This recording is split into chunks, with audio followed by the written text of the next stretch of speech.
you for having me back. So, thank you so much for joining this Global Virtual Summit 2025. So, before you start your presentation, I would like to introduce you to the audience. So, you're looking so beautiful in your presentation and everything. It's look cool. I'm sorry, say it again for me. You are looking so beautiful in the presentation, the picture. It Thank looks, you. yes. So, yes, before you start your presentation, I would like to introduce you to the audience. So, welcome on stage Dr. Angela Butt Chester. She is a leading authority on women's empowerment, dedicated to transforming the lives of purpose driven women worldwide. Named one of the top 100 thought leaders in North America, she inspires others to overcome limiting beliefs, embrace faith, and live abundantly. A dynamic speaker, pastoral counselor, cancer survivor, and author. Dr. Angela reaches global audiences through her talk radio show, Daily Spark with Dr. Angela, and the award winning Daily Spark TV. As editor in chief of Passioneer magazine, she amplifies the voices of women in leadership. With advanced degrees in pastoral counseling and divinity, she is a recognized force in motivation and faith based transformation, earning accolades from international organizations and media. Thank you so much for sharing this inspiring introduction with us. Now you can occupy the stage. Good luck. Thank you so much for that. And as always, it is so nice to be here, not only with you and the team, but also with the beautiful women who have decided to join and be a part of today. My presentation is Women, Wellness, and Mindfulness for this year's Global Women's Summit. Hello, ladies. Hello. It is so nice to be here with you. I have to say, redefining boundaries in this day and age is so appropriate because we as women have to decide who we are going to be at this phase and stage of our lives. As we grow and mature as women, we have to determine what's important to us. As you know, we have different ways of thinking when we're in college, as opposed to when we're first newly married, or perhaps when we're in our 40s, 50s, and beyond. So, thank you so much for spending some time with me here today. And I hope that I will be able to shed some light on how we can continue to look at the wellness and mindfulness of women. Now, I think that every woman has a story to share. So, exploring how our intentional well being can strengthen us as leaders, that it can fuel our success and empower women to purpose. Each one of us has a purpose, no matter what it is. It is important. And as women, we should walk in that every opportunity we get. So let's get started. One quote that Justice Ruth Bader Ginsburg said that really stuck with me was: Women belong in all places where decisions are being made.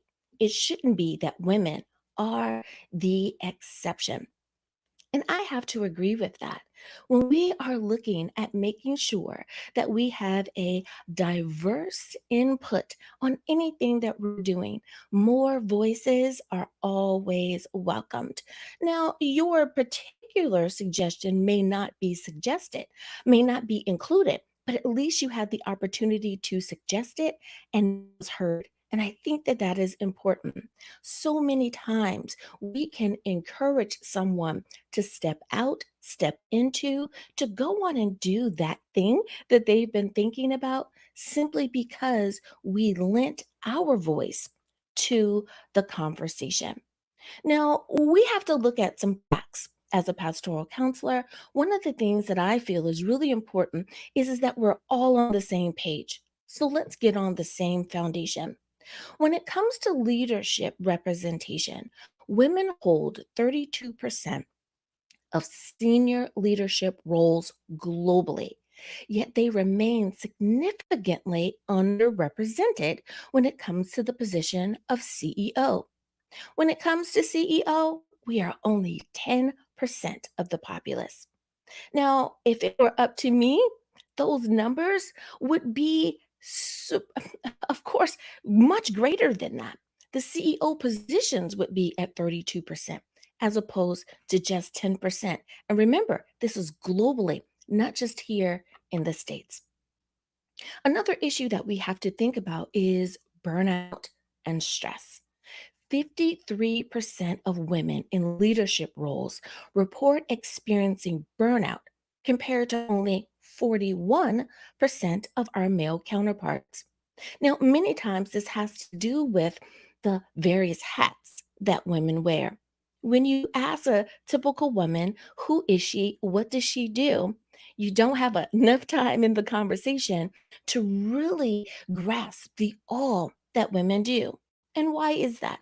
Because we are our professional selves, but we are also the other titles that we wear in our personal lives. We are wives, we're mothers, we are sisters, we are daughters, we are so many things. We are church leaders or we're community leaders. You get the point. So when we're done doing that thing that involves our paycheck, we then get ready for part B or part C and so on through the alphabet. So work life balance is really important. And we have to be aware of which direction we're going in. 72% of working women feel that they have to do it all. And that includes balancing career and home responsibilities. And it is leading to increased stress. Now, you may be saying, well, I personally don't experience that. Congratulations, you are in the minority. But if you do, or know someone who is experiencing that, then come on, get a little closer. Let's talk. What can we do to make sure that we are addressing these issues and concerns? We need to look at mindfulness and wellness practices. Now, mindfulness and wellness, I don't want those two words to be something that you say, wait a minute, that sounds a little bit too out there for me. Well, no, they shouldn't be out there for you. They should be right here with you. Wellness is not a luxury. Mindfulness is not a luxury. It is essential for us living our best lives, both professionally and personally. So, what are some things that we can do? We need to learn how to connect between our wellness self, between our mindfulness self, and between our leadership self. Our wellness self is exactly what it sounds like. What is our wellness? What is our well being? How is our mental state? Our mindfulness is our understanding of our connection to our fellow sisters and brothers, too, of course, but with our communities. Not only with those in our personal lives, but our professional lives as well. Leadership is exactly what it sounds like. However, you are a leader, be it that you are founder, president, vice president, directress, department head, lead, whatever title it is, however you operate in a sense of leadership. So, one of the things that I think is so important is that when we are looking at our connection to the lives that we lead, many times women continue to break the barriers in leadership.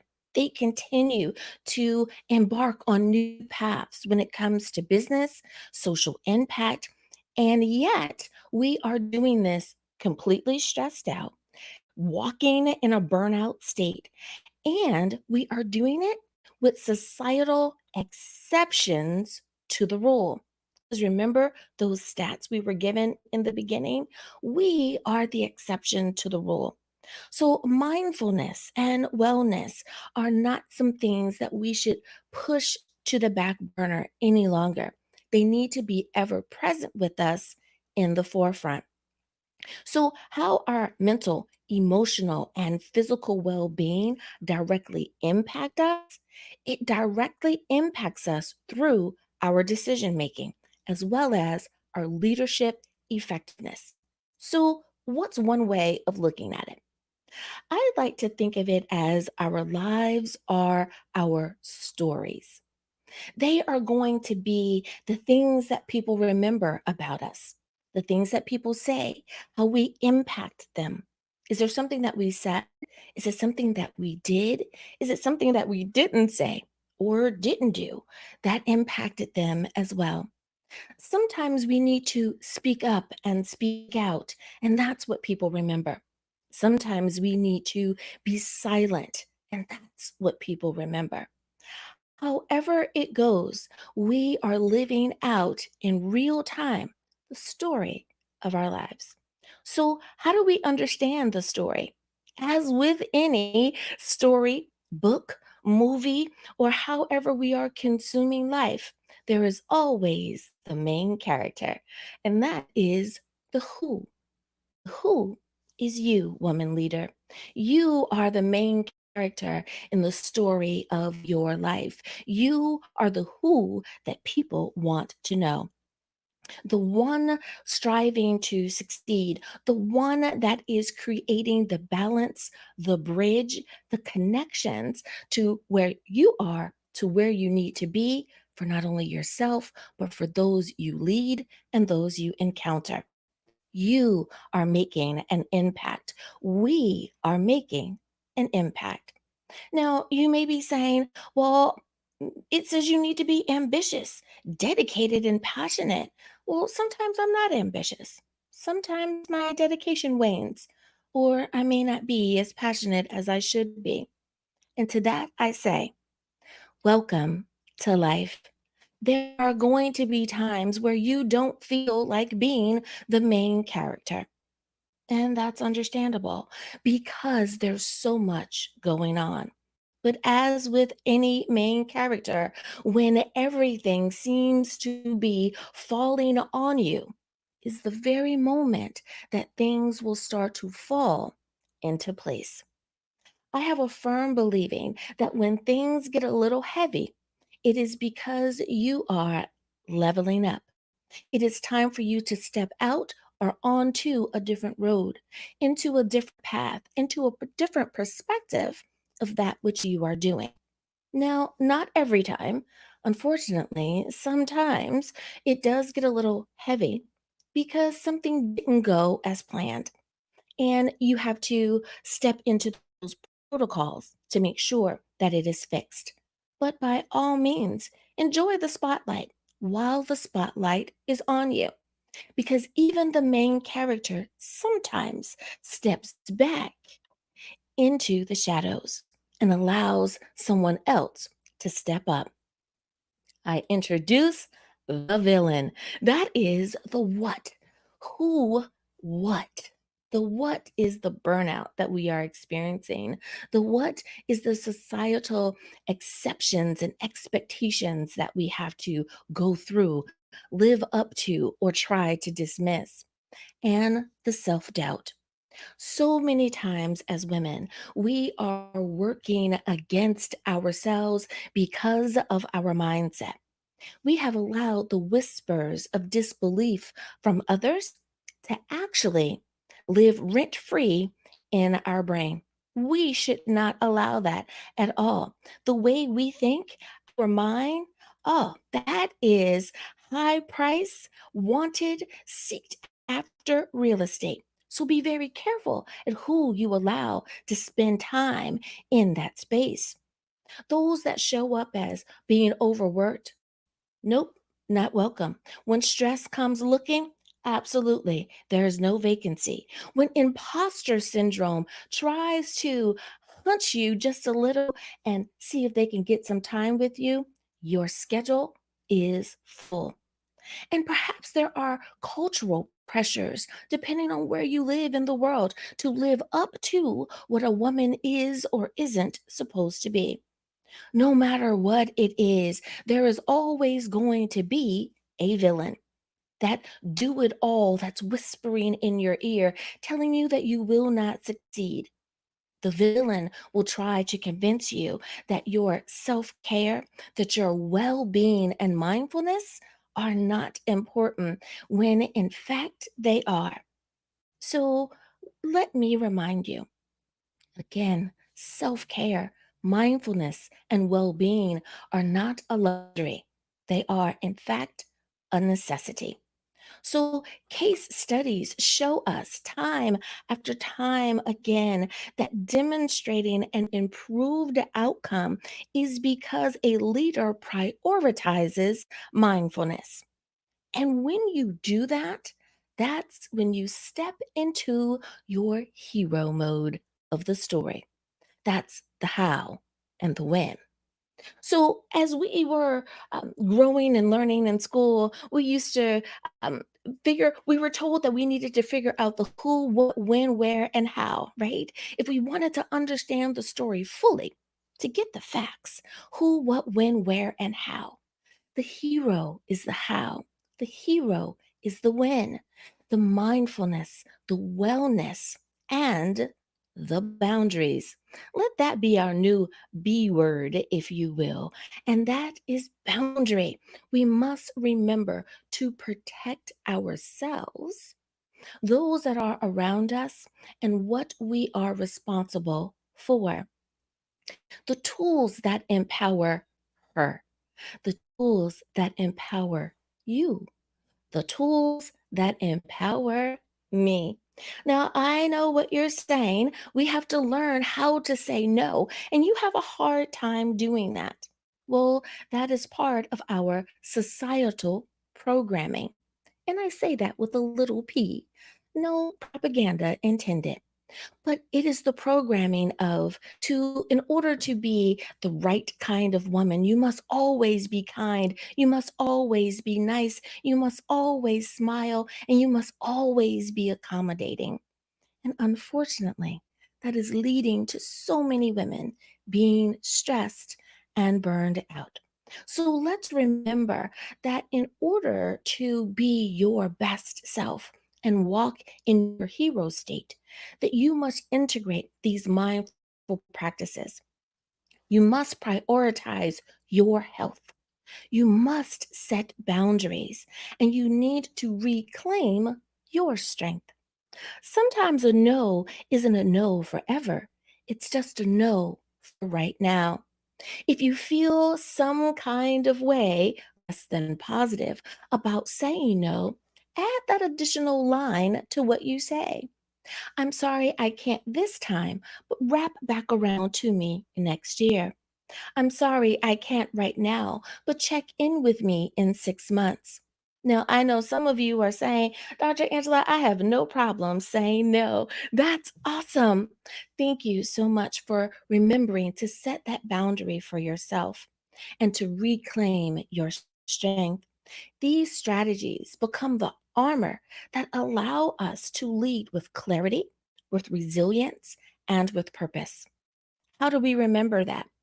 If you are the glass, you must be as full as you possibly can be. The same way that we take care to make sure that our phones are fully charged, you too should make sure that you stay fully charged.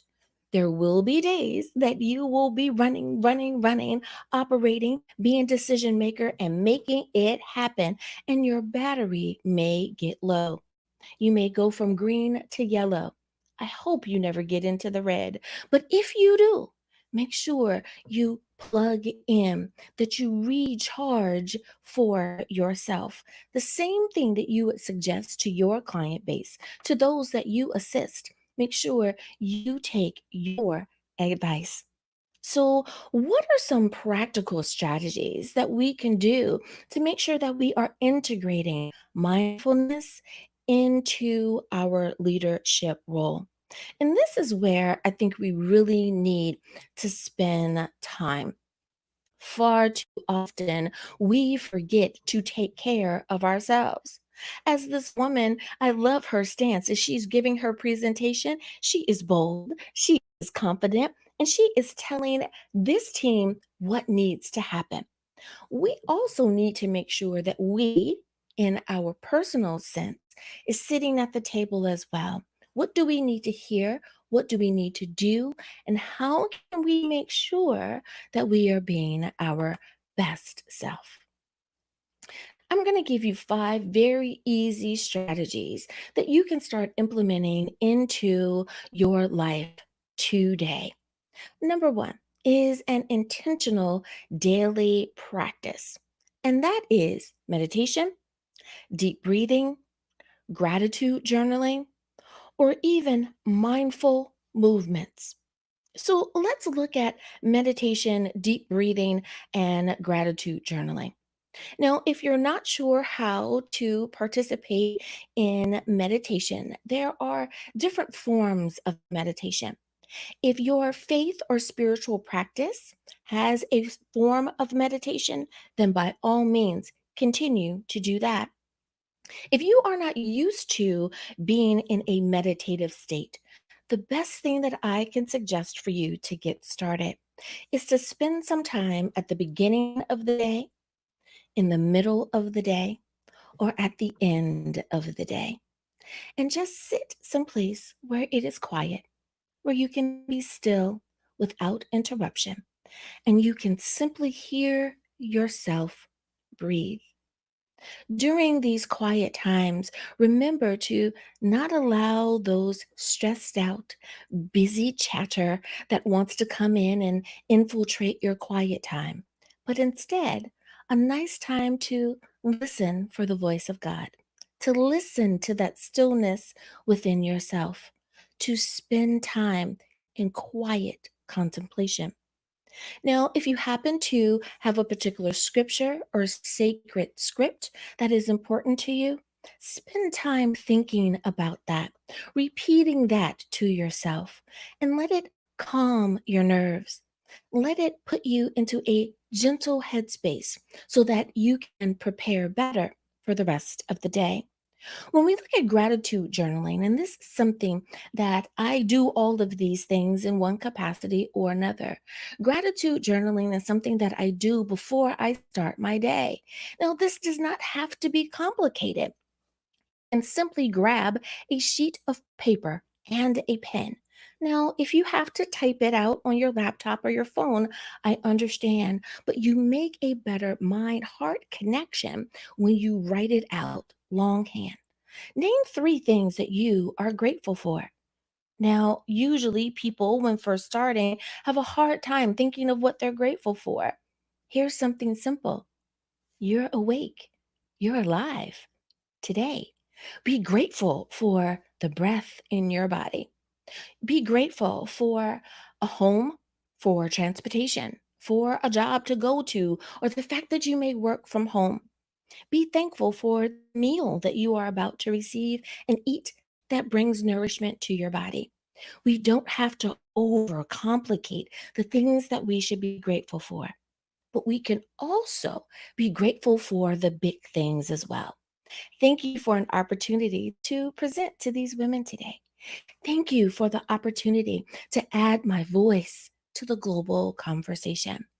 It is so easy to be grateful when we are aware of our well being and our mindfulness.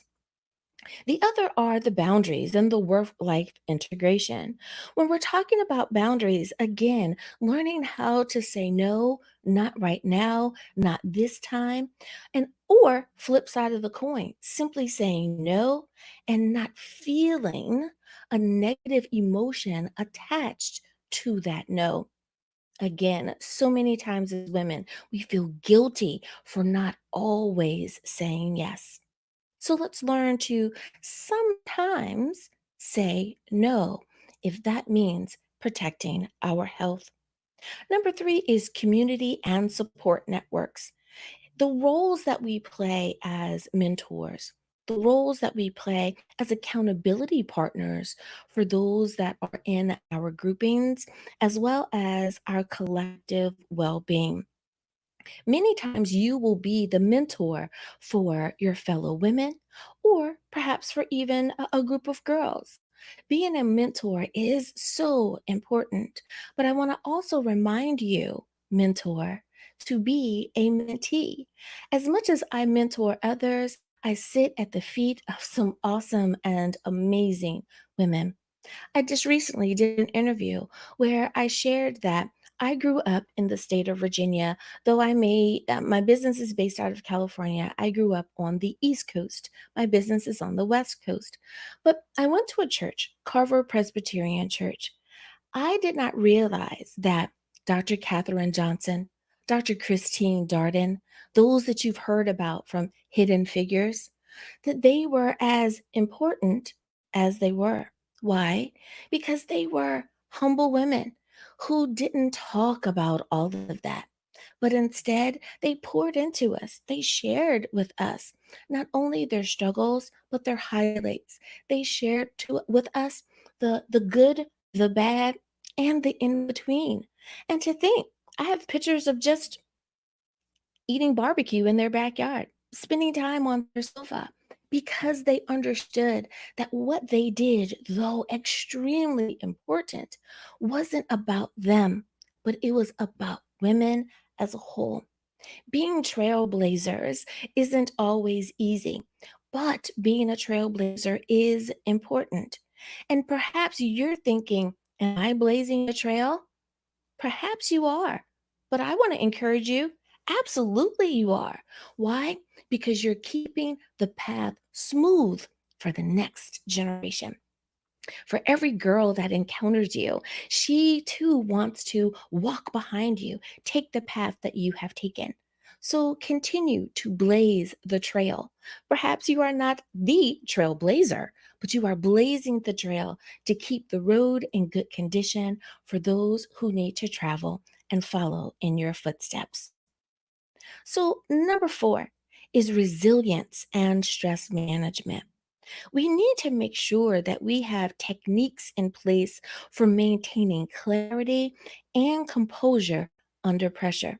There are going to be times where people are going to doubt who you are, and they have no problem voicing their disbelief in who you are.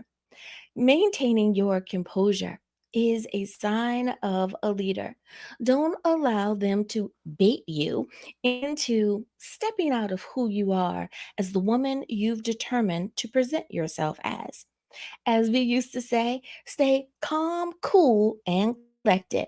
So, in that, you are demonstrating your strength, your integrity, your mental fortitude. Again, don't let anyone bait you into being someone that you are not. Number five is purpose driven living. Now, if you happen to follow what I do or my social media, you know that this is something that I talk about all the time. Aligning your personal and professional goals with wellness as a priority. What are you purposed to do in this lifetime, beautiful one? What are you doing that adds a sense of spark to your life? It doesn't matter if you are a stay at home mom, if you are a ministry leader, if you are an employee, one of thousands, or you're the CEO of your own corporation or business. It does not matter what you do. Make sure you do it with the full purpose that has been given to you. So, I understand that many of you may fall into the category of what I do as a faith filled leader. You may work in ministry, or you may work in a capacity in which your faith is an integral part of what you do. Now, I happen to be someone of the Christian faith, but please take my words and personalize it to your faith, to what you do, and the understanding that does not conflict with your spiritual understandings, beliefs, and foundations. So make sure that you are applying your faith in all that you do. Wellness is stewardship. There's a particular scripture that really came to mind when I was thinking of this, and it's First Corinthians chapter 6, verses 19 and 20 in the New International Version. And it reads, "Do you not know that your bodies are temples of the Holy Spirit, who is in you, whom you have received from God? You are not your own. You were bought at a price. Therefore, honor God with your bodies." It reminds us that though we are human beings walking around in this human suit of ours called our bodies, we are all spiritual beings having a physical, a human experience. What connects us all together is our spiritual being. We have all been created by an awesome and amazing God. So when we remember that we need to take care of this body of ours, we are being mindful of our wellness. Now, this may mean different things to different people. For some, it's making sure that you eat healthy portions as opposed to some unhealthy choices. It may mean physically working your body, like going to the gym, taking a walk after dinner, or just making sure you're doing some type of movement so that your body is in its best shape. No matter what it is, wellness is important. When it comes to applying our faith, we should also have the mindset, for those that are Christian, that Christ is our model of mindfulness and leadership. I want you to, if you are of a different faith, to insert your prophet, your leader, your deity there. There is a model for all of us that says this is how we should be. And remember, we do not walk in anxiety. We, in fact, trust. So continue to have a prayer life, to have your meditations. Remember to rest on the Sabbath or your sacred day, and to respect your faith driven boundaries. So be still, my sister friends, and know that God is taking care of us and is ever present in our lives, and that we too have been called to do great and amazing things. So no matter who you are, no matter what you are doing, make sure that you are taking care of you because someone is depending on you to show up. Now, I've written books about these very things, and of course, they're available on Amazon or wherever books are sold. Or you can spend time with me on my website. I would love to assist you further. And let's make sure that this year is the year that you are your best self. Thank you so much for allowing me to spend some time with you today. Thank you so much, Dr. Angela, for the great presentation. Your slides were simple, but it is very powerful and helped reinforce your key points. So, thank you so much. And here is the question from the audience. The question is, how do you balance being a thought leader with ensuring your message remains accessible and relatable? How do I create a sense of balance pretty much with all of the things that I have to do, or with Yes. all of the things that you have to do? One way that I find is very useful or important is time blocking, using some type of calendar system that keeps up with the appointments that you have to do in the day. I include my tasks that I have to do, and that is spending time in research or writing, mindfulness, and all of those things are included on my calendar, as well as those important things that you have to do meet with this person, pick up the kids. Those types of things. So, if you are including everything that you have to do on your calendar, then you are aware of what needs to go on that day. It's hard for you to run over if you know where you are within the the time and space of the day. Now, some folks may find that to be kind of difficult, but if you do it one time, and I'm going to try to show you my calendar here just to kind of show you it's not important what it says, but these are the things that I need to do today. Now, the things that are a light colored, those are the tasks that you just want to make sure you do. Another color for the events that you have to do. So, at a day's glance, you can look and say, hey, I have a busy day today, or I don't have a busy day today. And that will help you know where you are in time and space, if you will. Where are you along the day's journey? And where do you need to take a rest? Where do you need to speed up? And what can you do to make sure that you're always on track? Wow. Thank you so much for answering the question and the great message with Virtual Summit 2025. So please do join other speaker sessions as well. And our next speaker, Judy, has already joined the backstage. So please do join her session and post your questions and share some love. Thank you and have a great day. Bye now.